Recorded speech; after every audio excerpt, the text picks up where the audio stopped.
Pemerintah merapatkan barisan usai marak isu aksi massa besar-besaran di bulan Agustus ini. Usai pertemuan dengan Kapolri, Panglima TNI hingga Kepala BIN, Menko Polhukam menyatakan situasi di tanah air saat ini sangat terkendali.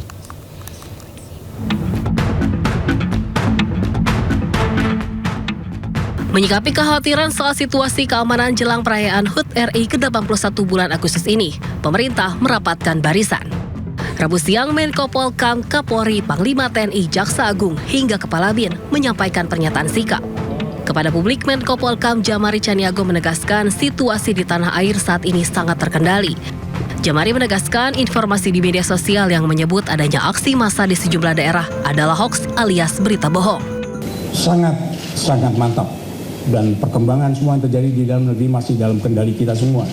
Kendali Panglima, kendali Kapolri, dan kendali di masalah BIN, intelijen, masalah itu juga terus diikuti dan selalu kita berkoordinasi untuk menyegarkan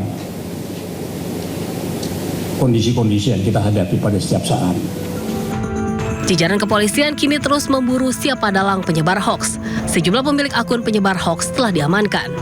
Salah satunya seorang perempuan asal Ciamis, Jawa Barat yang menyebarkan konten hoaks di TikTok soal demonstrasi besar di DPR di bulan Agustus ini. Kekhawatiran publik soal situasi keamanan di Jakarta merebak setelah beberapa mal di Jakarta, Bekasi, dan Surabaya ramai-ramai membangun pagar besi setinggi 3 meter. Publik berspekulasi soal adanya ancaman aksi massa besar-besaran menjelang perayaan HUT RI ke-81 bulan Agustus ini. Tim Liputan iNews melaporkan. Sementara itu, Gubernur DKI Jakarta Pramono Anung memastikan Jakarta aman selama bulan Agustus. Untuk mengamankan Jakarta, Polda Metro Jaya membentuk tim preventive strike.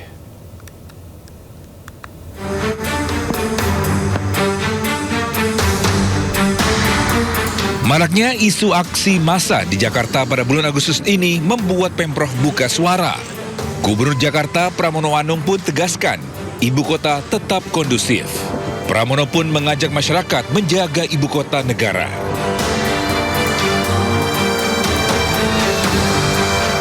Untuk menjamin Jakarta tetap aman, nyaman, damai, itu adalah tugas kita bersama.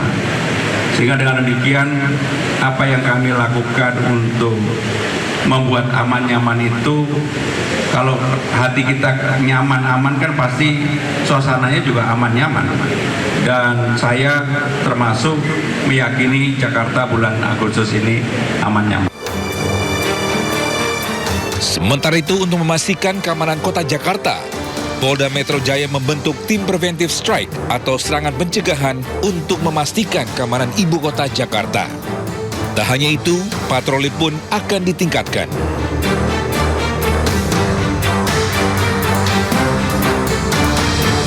Polda Metro Jaya sudah menegaskan membentuk tim preventive strike yang terdiri dari Direktorat Operasional yang ada di Polda Metro Jaya.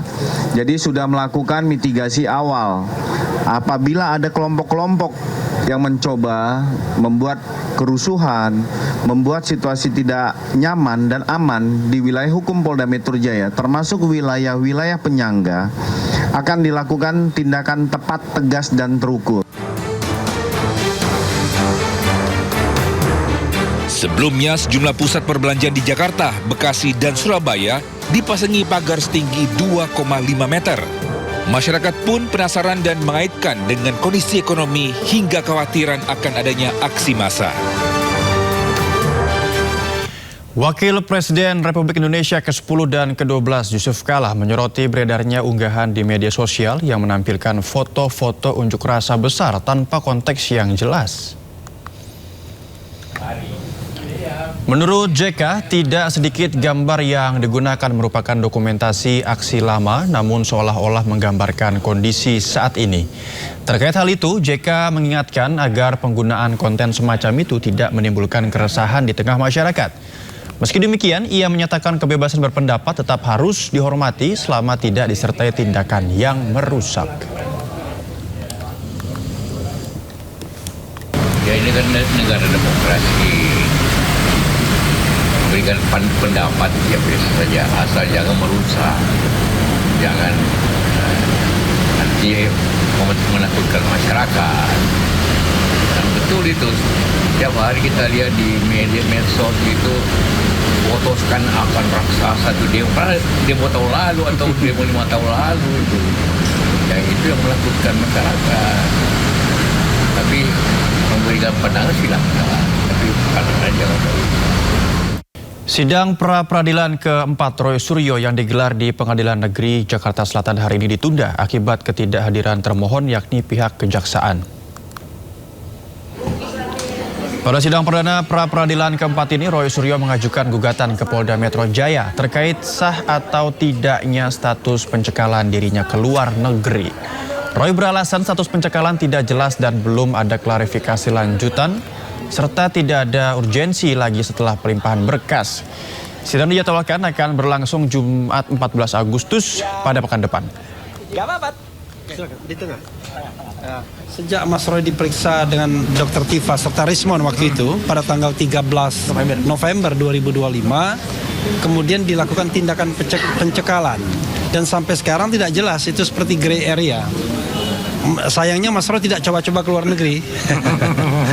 Tetapi saya tidak tahu apakah paspornya sudah disita atau tidak ya. Tetapi intinya kalau melintasi batas negara itu pasti masih ada problem. Nah, kami tadi mau menyampaikan petitum seperti ini ya. Ini sudah telah diterima berkas permohonannya pra-peradilan pada tanggal 30 Juli. Jadi kalau sekarang tanggal 7 Agustus sebenarnya sangat proper ini ya kami menyampaikannya. Dan lagi-lagi kemudian turut termohon membuat persidangan ini harus ditunda 1 pekan dan itu mekanisme hukum acaranya. Jadi kalau salah satu pihak termohon dan turut termohon tidak hadir, maka kemudian akan dipanggil lagi secara patut, secara layak dan kemudian sidang akan ditunda ke pekan depan. Mungkin Jumat pekan depan dan kalau seandainya tetap tidak datang, sidang akan dilanjutkan tanpa kehadiran pihak yang tidak datang tersebut. Kami tidak menunda-nunda, tapi penundaan ini akibat mereka. Jadi kalau kemarin ya gitu hakim tunggal itu yang memunculkan joker ya. Nah, jadi hari ini justru saya bilang kemarin harusnya ada Jack yang muncul. Nah, hari ini Jacknya kenapa ditunda-tunda? Jadi bolak-balik saja, ini Jacknya bolak-balik. Nah, ini Jacknya bolak-balik. Siapa Jack itu? Wajahnya perhatikan dengan cermat. Ya, ini ilustrasi lo ya.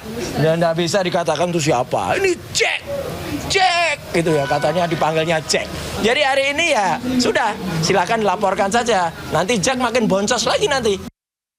Ya, kita beralih ke informasi lain, pemirsa. Pihak istana akhirnya merespon isu beredarnya surat presiden atau surpres tentang pergantian Kapolri. Istana membantah presiden telah mengirimkan surpres tersebut.